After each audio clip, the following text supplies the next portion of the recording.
is there such a thing as evil? Because there are many people who don't believe in that idea. But when you read what is done by some people to other people, there's no other category except to say this is evil.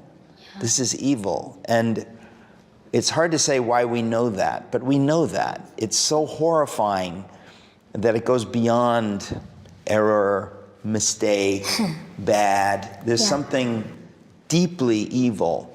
And you describe in the end of the second book some of these things, some of these executions, which I don't really want to go into right now because it's so horrifying. But what does it do to you to live with that? I mean, you're saying you're a little girl and you're forced to attend the execution of your friend's mother.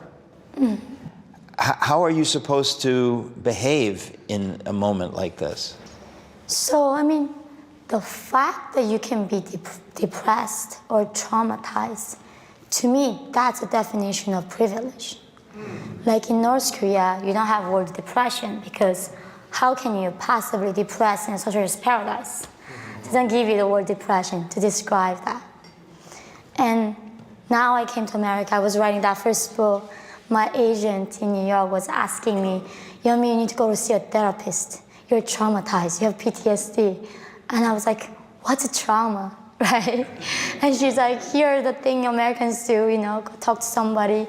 I asked her, like, how much is it? Like, she normally charges $700, but it's like $250 for you, special rate. I was like, no, thank you.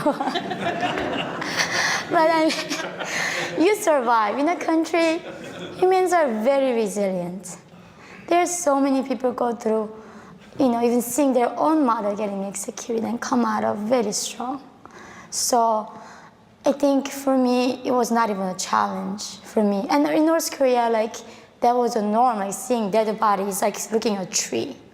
Nobody told me that was abnormal. I just only learned here that that's abnormal.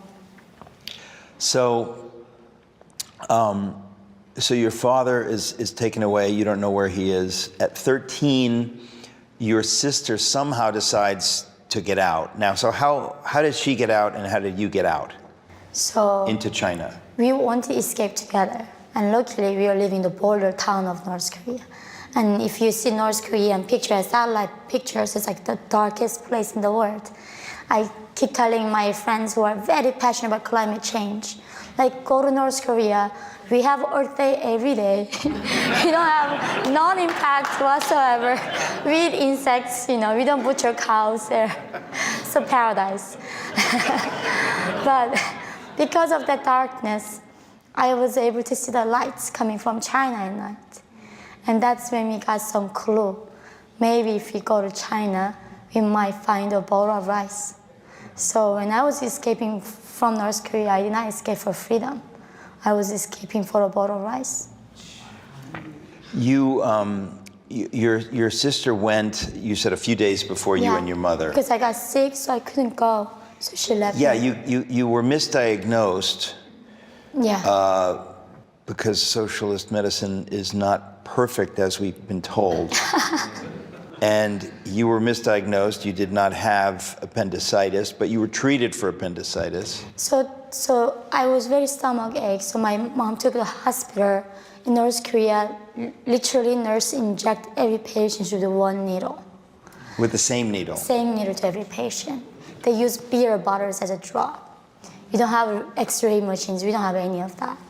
And then doctors rubbed my belly and he said, she might have appendicitis. So they opened me up without any anesthesia that day. It's a common in North Korea, they like cut your bones out like that. And then when they opened it, it was just malnutrition and infection. So doctors still decided, he was embarrassed, right? Take my appendix out. He was embarrassed? Yeah. So he figured, we opened her up, might as well take out the appendix. My perfectly fine organ taken out of me, so I'm gonna sue him. And I go back to North Korea. Yeah. Yeah. So you were recovering from this, your sister escapes, and then this is when you insist to your mother, we must go. Oh, no, I got out and I found a note that my sister left me in a pillowcase. She said, go find this lady, she will help me to confine me in China. So I found a note. I went to find that lady with my mother that morning. And then when we found the lady, she just miraculously said, I can help you to go to China to find your sister, and they will have food for you. And they will have food for you. Yeah. Okay, so this is the trick. These are corrupt people. Yeah. And they know that they can sell you into sexual slavery. And so they use the bait of food. Yeah. So you and your mother believe this woman because your sister obviously went through the same thing. Yeah. And she said she left you a note that if you go to this woman, she will help you. Yeah. So I think this is where people don't, I think, hard to understand. Even though as horrific as human trafficking is, to me, I think I talk about in my book that two things I'm most grateful for. One is that I was born in North Korea, one that I escaped. And that means that I was sold. If she didn't sell me, I would not be here. I'd be dead. So she even sold her own daughters. Because if she didn't sell her own daughters, they would die from starvation in North Korea. So to be clear, the way this works, there's a market for women to be sold because, tell me if I'm wrong, China aborted so many human beings, most of them girls. So there's a shortage of girls in China. Yeah. So they have opened the idea to a market of women to be sold from North Korea. And this is happening, and the Chinese are allowing this to happen. The government allows this to happen. The Chinese government, of Yes. course. Yeah.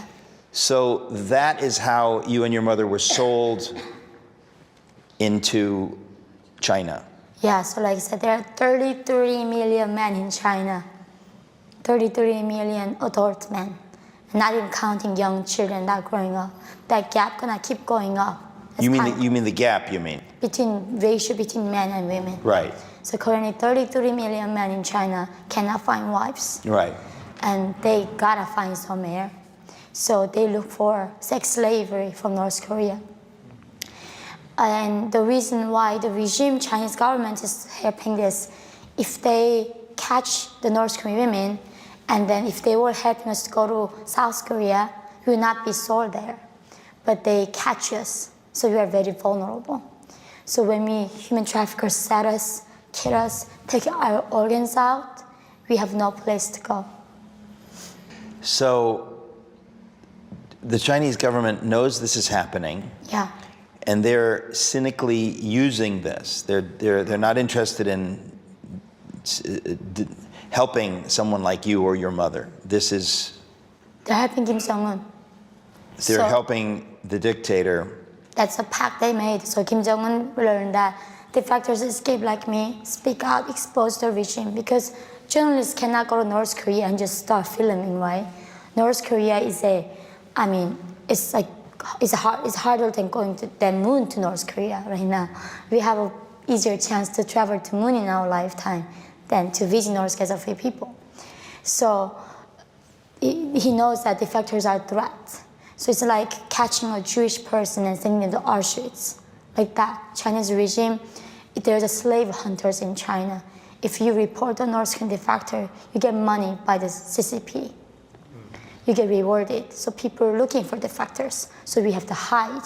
And only people who are willing to hide us are the traffickers. And it's being sold actually as a sex slave is not even the worst thing. There are three places that we will end up. One is organ harvesters. They buy us and take our organs out and discard our body. And second place is brothels. They put a girl in a room, has no even window, tiny little room, and let her get raped up to 500 times a day.